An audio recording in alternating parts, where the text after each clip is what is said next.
Suggestions for people wanting to go into physics and or astronomy: you got to take math. And you have to persevere, so you have to dig deep and find some motivation. Find students to work with, find professors to talk to, stay motivated, work hard.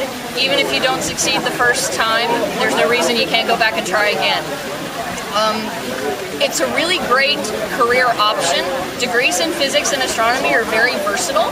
You have lots of skills that the average person doesn't necessarily recognize. With a physics or astronomy degree, you oftentimes have almost a math degree. Sometimes you have the math degree too.